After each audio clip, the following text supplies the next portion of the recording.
Hello दोस्तों, एक बार आपका फिर से स्वागत है आपके अपने चैनल कोड हैक में, जिसमें हम नई-नई टूल, नई-नई टेक्नोलॉजी सीखते हैं। हम अब आज से अपनी एसक्यूएल की सीरीज़ का 3rd चैप्टर स्टार्ट करेंगे। लास्ट चैप्टर में हमने सीखा था कुछ एसक्यूएल के बेसिक ऑपरेशन, जैसे सिलेक्ट, डेटाबेस क्रिएट करना, डेटाबेस ड्रॉप करना, टेबल बनाना, टेबल में डाटा इंसर्ट करना। आज जैसे कि मैंने लास्ट चैप्टर में आपको प्रॉमिस किया था, मैं आपको एसक्यूएल इंस्टॉल करना बताऊँगा। तो आज का हमारा टॉपिक होने वाला है हाउ टू इंस्टॉल एसक्यूएल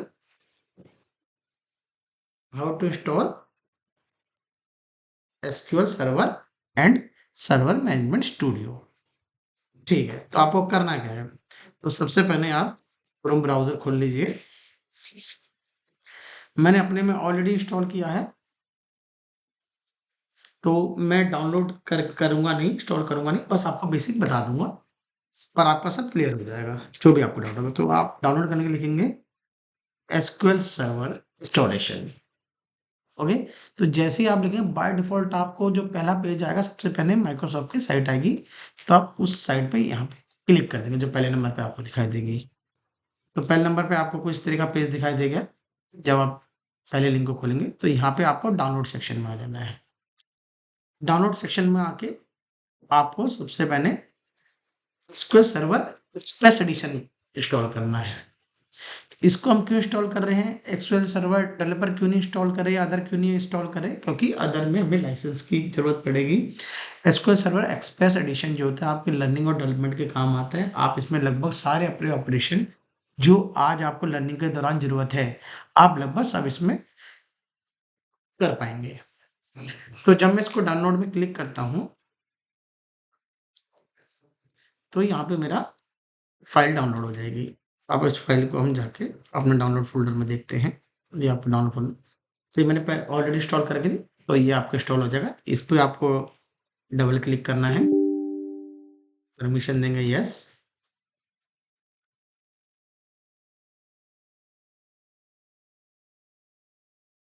तो यहाँ पे आपको 3 चीज़ें पूछेगा, basic, custom, download media. Download media का क्या फ़ायदा? डाउनलोड मीडिया का ये फ़ायदा, ये अपना ड्राइवर ऑटोमेटिकली समय के साथ खुद डाउनलोड करता रहेगा। कस्टम, अगर आप अपने हिसाब से चूज़ करना चाहते हैं, आपको क्या ऑपरेशन चाहिए, क्या नहीं चाहिए। आप एज़ अ बिगिनर आप हमेशा बेसिक लेके चलिए, बेसिक के साथ आगे बढ़िए। तो बेसिक के साथ जब आप आगे बढ़ेंगे, तो आप एक्सेप्ट करेंगे, नेक्स्ट, नेक्स्ट करके आप आगे बढ़ते जाएँगे। आगे की स्क्रीन में सिर्फ़ आपको एक स्क्रीन का ध्यान रखना है। आपको नेक्स्ट एंड नेक्स्ट करके जब इंस्टॉल करेंगे, आपके पास ये स्क्रीन आएगी। ये स्क्रीन आपको क्या इंडिकेट करेगी कि आप SQL server install, SQL express edition install कर रहे हैं। ये आपकी कनेक्शन स्ट्रिंग है। कनेक्शन स्ट्रिंग डाटाबेस को कनेक्ट करने के काम आती है। ये वाली जो आपका ये आ रहा है एसक्यूएल सर्वर इंस्टॉल लॉग, ये आपके जो फाइल के लॉग होते हैं, जो आप काम करते हैं, डिलीट क्रिएट करेंगे, उसके यूज़ आएँगे।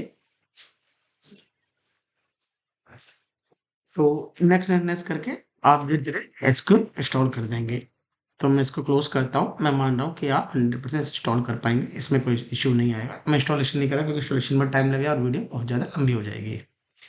अब आप जब एसक्यूएल इंस्टॉल कर लेंगे, तो एसक्यूएल इंस्टॉल करने के बाद आपको से एसएसएमएस भी डाउनलोड करना पड़ेगा, एसक्यूएल सर्वर मैनेजमेंट स्टूडियो।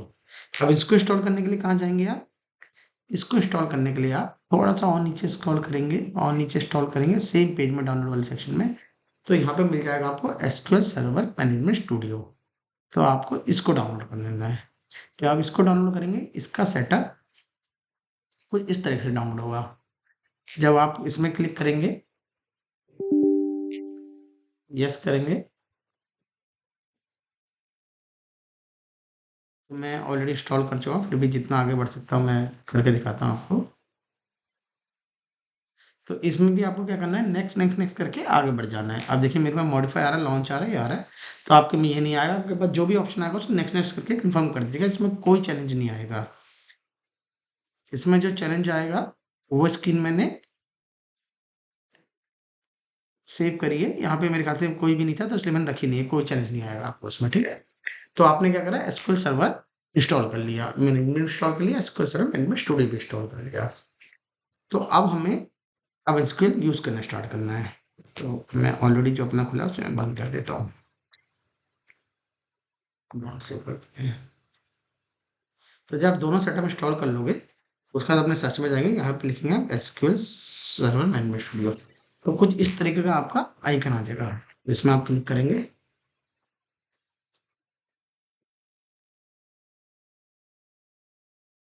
इसमें जब आप क्लिक करेंगे तो आपके पास एक कनेक्शन स्ट्रिंग वगैरह डिटेल मांगने के लिए विंडो आएगी। अब ये विंडो आपके पास भी आएगी। इस विंडो में आपका वहाँ की सारी इन्फॉर्मेशन डली डलाई आएगी। आपको कुछ भी इसमें छेड़खानी नहीं करना, बस आपका सर्वर नेम ब्लैंक आएगा। अब सर्वर नेम में आपको क्या डालना है, आपको कैसे पता चलेगा? आप जैसे मैंने सचिन स्लैश एसक्यूएल एक्सप्रेस डाला है, आपको ऐसे ही अपने सिस्टम का नाम डालना है। अपने सिस्टम, अब आपके सिस्टम का नाम क्या है, आप कैसे डालेंगे? तो आपको सर्च में जाना है, इसमें लिखना है सिस्टम इन्फो। इसमें आप सिस्टम इन्फो लिख के एंटर मार देंगे। तो सिस्टम इन्फो करके आप जैसे ही एंटर मारेंगे तो आपको यहाँ पे अपने सिस्टम का नेम दिखेगा।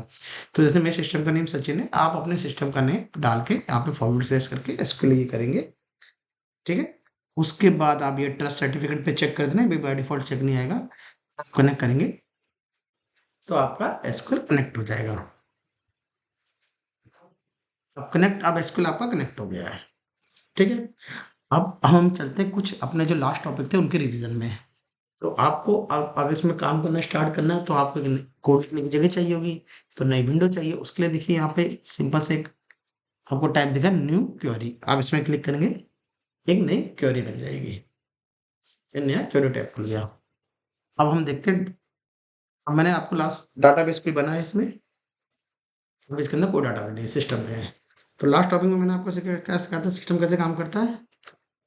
यहाँ पे डाटाबेस होता है, डाटाबेस के अंदर टेबल होते हैं, टेबल के अंदर डाटा होता है। किस वे में डाटा होता है, रो एंड कॉलम के उसमें, ठीक है। स्पेलिंग छोड़ दिया, रो एंड कॉलम के इस पे। तो अभी तो डाटाबेस है नहीं, तो डाटाबेस कैसे आएगा, डाटाबेस ऐसे आएगा जैसे मैंने आपको लास्ट टॉपिक में समझाया था। अब डाटाबेस कैसे आएगा, ऐसे आएगा। क्या कमांड होती है, अभी मेरे साथ बोलिए, क्रिएट डाटाबेस, उसका डाटाबेस का नाम, तो जैसे हम अपने नाम लिख लेते हैं कोड हैक। तो इसको जब मैं कंपाइल करूँगा, कंपाइल करने के लिए आपको यहाँ पे एग्जीक्यूट बटन दबाना है, ठीक है। तो मैं जैसे एग्जीक्यूट में क्लिक करूँगा, आप देखिए इधर इधर इस पे रिफ्रेश, ये रिफ्रेश करेगा ना, इस पे रिफ्रेश करिए, देखिए एक नया डाटाबेस बन गया। अब इस डाटाबेस को आपको देखना है डाटाबेस के अंदर है क्या, तो इसमें क्लिक करिए। क्या इसके अंदर कोई डाटा टेबल है? नहीं है। इसके अंदर कोई सिस्टम टेबल है, कुछ अपनी बनाई टेबल नहीं है, ठीक है। तो व्यू क्या होता है ये आपको बताऊंगा, अभी जो हमने लास्ट चैप्टर में पढ़ा था उसी की प्रैक्टिस करते हैं। तो डाटाबेस हमने बना लिया, अब डाटाबेस बनाना था, डाटाबेस ड्रॉप करना भी सिखाया था मैंने आपको। ड्रॉप कैसे होगा, ड्रॉप डाटाबेस, डाटाबेस का नाम दोबारा बना लेंगे, एक बार क्रिएट, एक बार चला के देखेंगे बस।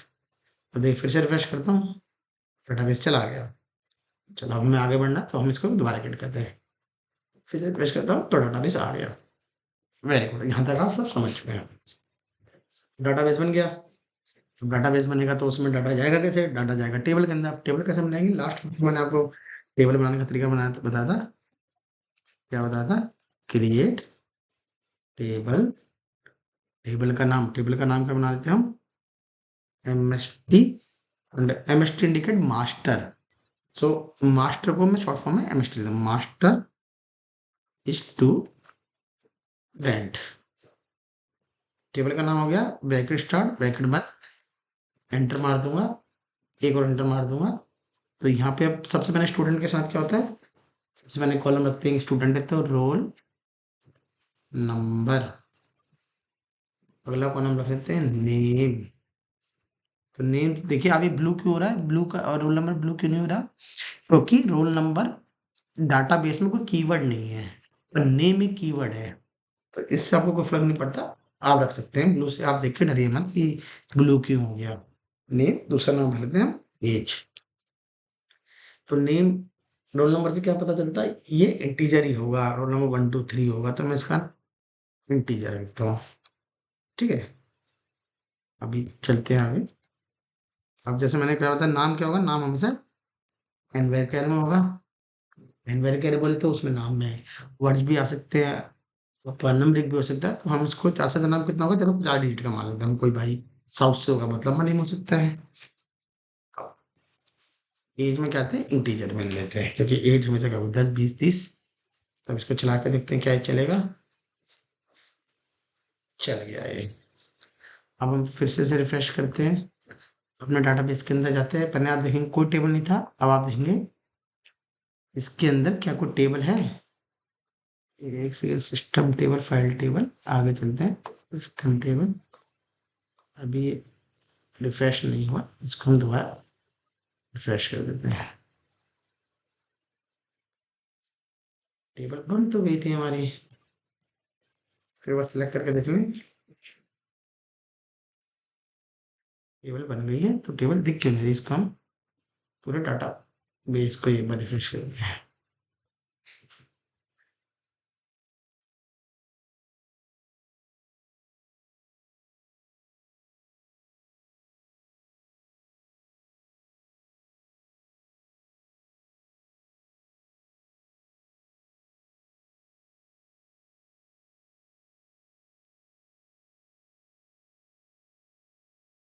टेबल हम दोबारा बना के देखते हैं।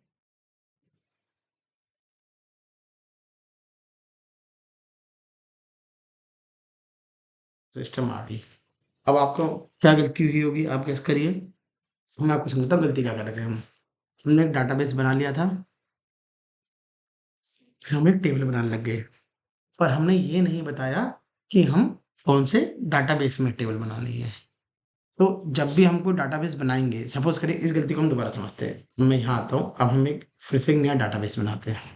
ठीक है, हम एक डाटाबेस बनाते हैं, कोड है न्यू। ठीक है, कोड है न्यू। तो हमने कोड एक न्यू बनाया, ठीक है, और हमने टेबल बना दी स्टूडेंट न्यू। ठीक है, तो हमने स्टूडेंट न्यू बना दी। अब देखते हैं क्या होता है। अब देखिए स्टूडेंट न्यू टेबल कहाँ बनी है, कोड है वाले डाटाबेस में ही। ठीक है, एक बार मैं पूरा सिस्टम रिफ्रेश करता हूँ, पर आप इधर देखेंगे तो कोई टेबल नहीं बनी। तो आप जो डाटाबेस में के अंदर काम करना चाहते हैं, उसके लिए उसको आपको यूज भी करना पड़ेगा। अब जैसे मुझे कोड हेड न्यू के अंदर बनानी है, तो मैं कोड हेड न्यू को लिख दूंगा और उसको यूज करूंगा, फिर उसके अंदर अगर मैं स्टूडेंट टेबल बनाऊंगा, तो अब टेबल कहाँ बनेगी, बनेगी मेरी, 1 सेकेंड, स्टूडेंट में। अब हम कोड हेड को रिफ्रेश करते हैं, देखिए अब इसके अंदर बन गई। तो समझ गए अब हम क्या गलती कर रहे थे या क्या करना होता है। हमें सबसे पहला जब भी डाटाबेस में काम करेंगे, तो हमें यूज करना है use command. Use command, use command क्या कहेगी, तो यहाँ पे इसको लिखने करने का तरीका होता है यूज डाटाबेस, लिख लो आप यहाँ पे, या वैसे भी लिख सकते हैं आप, चलेगा। जब भी मैं इसको बताऊंगा यूज डाटाबेस या यूज कमांड लिखूंगा, सॉरी, तो यूज कमांड हमें बताएगी कि हमें कौन सा डाटाबेस यूज करना है। ठीक है, चलिए हम आगे बढ़ते हैं। कोई नहीं, हमने एक टेबल, हमने डाटाबेस बना लिया, डाटाबेस के अंदर टेबल बना लिया। आप टेबल से डाटा सिलेक्ट कैसे करते हैं, सिलेक्ट स्टार मतलब सारा, फ्रॉम स्टूडेंट टेबल। ठीक है, अब देखिए जैसे स्टूडेंट के आगे ये मेरा टिल्डा लग गया, अब आपको इसी बहाने हम इसको करेक्ट भी कर लेंगे, ड्रॉप कमांड भी सीख लेंगे। टेबल ड्रॉप करनी तो कैसे करेंगे, ड्रॉप टेबल, टेबल ड्रॉप करो कौन सी, स्टूडेंट, इसको मैं ड्रॉप करता हूँ, ये टेबल में ड्रॉप हो गई। अब मैं फिर से नई टेबल बनाता हूँ, ये अपनी गलती यहाँ सुधार देते हैं। तो अब मैं दोबारा टेबल क्रिएट करता हूँ, एम स्टूडेंट को अब सिलेक्ट करता हूँ, तो सिलेक्ट हो गया। अब देखेंगे यहाँ पे कॉलम तो आ गया, रोल नंबर नेम और एज, पर कोई वैल्यू नहीं है। वैल्यू किस लिए नहीं है, क्योंकि हमने भी वैल्यू डाली नहीं। तो लास्ट वीडियो में आपको मैंने समझाया था कि वैल्यू कैसे डालते हैं। चलो आप भी मेरे साथ रिमेंबर करो, वैल्यू डालते कैसे, इंसर्ट कमांड के साथ क्या डालते हैं, और दो, इंसर्ट इनटू, इंसर्ट करो इनटू। अब ठीक है, अब वैल्यू मैंने बताया था 2 तरीके से डालते हैं, या तो मैं कॉलम मेंशन करूंगा तब कब डालूँ, कब करूंगा कि हाँ भाई मुझे मैपिंग देनी है कि पहले में कौन सा जाएगा, दूसरे में कौन सा जाएगा। अगर मेरे को एक से ज़्यादा, अगर मेरे को सारी की सारी डालनी है तो मुझे ज़रूरत नहीं है, तो मैं अभी सारी डालूंगा। तो अब मैं ऐसे करता हूँ, clear insert into value, roll number 1 मैं डालता हूँ सचिन, और ये डाल लेता हूँ 29। अब मुझे स्टूडेंट के एक से ज़्यादा रिकॉर्ड चाहिए, तो इसको कॉपी करूँगा, पेस्ट करूँगा, कॉपी करूँगा, पेस्ट करूँगा। रोल नंबर 2 बना लेता हूँ, रोल नंबर 3 बनाता हूँ। 2 में नाम लिखता हूँ मैं आशीष, 3 में नाम लिखता हूँ भास्कर। आशीष बड़ा है तो आशीष को हम थोड़ा 45 साल का कर देते हैं, भास्कर को हम 44 साल का कर देते हैं। तो डाटा को एक साल में सिलेक्ट करके यहाँ पे एग्जीक्यूट चलाऊंगा, तो डाटा मेरा इंसर्ट हो गया। तो इसको अब मैं सिलेक्ट करता हूँ। अब जब आप सिलेक्ट करेंगे, आप देखेंगे सारा का सारा डाटा जो हमने इंसर्ट किया था वो चला गया। किसमें चला गया? इंसर्ट टैब में। तो गाइस उम्मीद कर रहा हूँ आपको यहाँ तक की वीडियो पसंद आई होगी, और पसंद आए चाहे ना आए, मेन मोटिव है आपको समझ आई होगी। क्योंकि इसके बाद की जो वीडियो आएंगी और इसके बाद की जो जर्नी स्टार्ट करेंगे, तो हम एक लेवल हल्का सा अप जाएंगे। क्यों? क्योंकि अभी तक हम बहुत बेसिक समझ रहे हैं, 2 चैप्टर है, तो मैं बहुत ज़्यादा इसको खींचना नहीं चाहता। कि आपको मैंने क्या-क्या सिखा दिया, पहले वीडियो में थ्योरेटिकल समझाया, बिना स्कूल के समझाया कि आपको कैसे काम करना है, एसक्यूएल होता क्या है, टेबल कैसे बनती है, डाटा ड्रॉप कैसे होता है, क्रिएट कैसे होता है। आप अगर इस कॉन्सेप्ट को अगर ढंग से समझ गए ना, तो आप मान के चलिए 30% एसक्यूएल सीख गए हैं। क्योंकि ये कोर है आपका। डाटा डाला, डाटा सेलेक्ट करना, इसी कोर को घुमा के नए-नए लॉजिक के साथ एक क्वेरी बनती है। तो आप भी आज क्या करेंगे घर जाके, अगर आप इंस्टीट्यूट वगैरह में कहीं सीख रहे हैं, ऑफिस में सीख रहे हैं, या आप घर पे ही हैं, तो आप सबसे पहला काम करिए, अपने लैपटॉप, अपने डिवाइस में एसक्यूएल को इंस्टॉल करिए, एसक्यूएल सर्वर मैनेजमेंट इंस्टॉल करिए और उसको चलाइए। उसमें टेबल बनाइए, सेम जैसी टेबल मैंने बनाई है स्टूडेंट, आप स्क्रीनशॉट ले लेना, वीडियो को बार-बार पॉज़ करके बना सकते हैं। स्टूडेंट टेबल, उसमें 3-4 रिकॉर्ड्स इंसर्ट करिए, और क्या कहते हैं, उसको भी सिलेक्ट करके देखिए। आज एक कमांड आपको एक्स्ट्रा बताता हूँ जो लास्ट में आपको नहीं मिली थी। अब टेबल हमने ड्रॉप करने की कमांड क्या थी टेबल ड्रॉप करने की? ड्रॉप टेबल, टेबल का नाम। अब ये तो हो गया कि पूरा का पूरा टेबल ही चले जाएगा यार, फिर मुझे टेबल दोबारा बनानी पड़ेगी। अब मुझे क्या करना है, टेबल का डाटा डिलीट मारना है सारा। तो टेबल का सारा डेटा मानना है, जैसे सिलेक्ट स्टार सारा, स्टार मतलब क्या बताया था मैंने आपको, सारा डिलीट फ्रॉम स्टेज। तो इसको जब मैं चलाऊंगा, तो मैंने डिलीट करो टेबल बता दिया मैंने, इसमें कोई ये तो वेयर करने की कुछ तो लगाया नहीं, क्या करना है, तो सारा का सारा डेटा आप इसको मान लीजिए, इससे सारा डेटा था, बस आप छोटी छोटी चीज़ पे ध्यान रखिए, बड़ी चीज़ें धीरे धीरे सीख जाएंगे। सारा डेटा डिलीट होगा। तो आप ये कमांड आज आपके लिए एडिशनल मैंने आपको रख दी है, कि डाटा डिलीट भी कैसे करते हैं। ड्रॉप में तो क्या होता है, टेबल ही ड्रॉप होता है। डिलीट और drop, what is the different, अब इंटरव्यू में ये क्वेश्चन बहुत से पूछा जाता है, what is the difference between delete and drop. अब मैं आपको सामने दिखाता हूँ। देखिए, अब मैंने पहले चलाई डिलीट कमांड, डिलीट कमांड चलाने के बाद टेक्स्ट आता है, तो ये क्या हुआ, डाटा डिलीट होता है। Delete command delete the data which is insert inside the table. चलाते हैं हम ड्रॉप कमांड, इसे डाटा इंसर्ट करते हैं। देखिए डाटा आ गया, सिलेक्ट, सिलेक्ट करा, डाटा है। अब ड्रॉप कमांड चलाते हैं, ड्रॉप चलाया, हमने सिलेक्ट चलाया, डिफरेंस क्या है, अब टेबल ही चली गई। तो difference between delete and drop क्या है, delete the data from the table and delete whole table। Drop से टेबल ही चली जाएगी, डाटा तो दूर की बात है। आपको बड़ा सोच समझ के काम करना है लाइफ में हमेशा, कि डिलीट चलाना है, ड्रॉप चलाना है। ठीक है? तो लाइफ की समस्या होती है ना, कुछ समस्या डिलीट से दूर हो जाती है, कुछ समस्या में ड्रॉप ही करना पड़ता है। तो डिलीट और ड्रॉप में आपको अंतर पता चल गया। ओके गाइस, तो आपके आज के टास्क मैंने आपको पहले ही दे चुका हूँ। एक डाटाबेस बनाना है, टेबल बनाना है, टेबल में डाटा इंसर्ट करके देखना है, डिलीट करके देखना है, टेबल ड्रॉप करके देखना है, टेबल क्रिएट करके देखना है। तो अब नेक्स्ट वीडियो में, नेक्स्ट चैप्टर में मिलेंगे हम जल्दी। उम्मीद करता हूँ आप प्रैक्टिस कर रहे होंगे घर में, क्योंकि अगर 50% मेहनत है मेरी है, तो 50% मेहनत आपकी भी है। क्योंकि मैं चाहता हूँ आपको एक सफल डाटा एनालिस्ट और एक मल्टीनेशनल कंपनी में प्लेस करना, और अगर प्लेस हैं तो आपकी स्किल को इन्हेंस करना। Okay guys, thank you, please like and subscribe, code hack, and comment any doubt you have regarding this video. Thank you so much. Bye.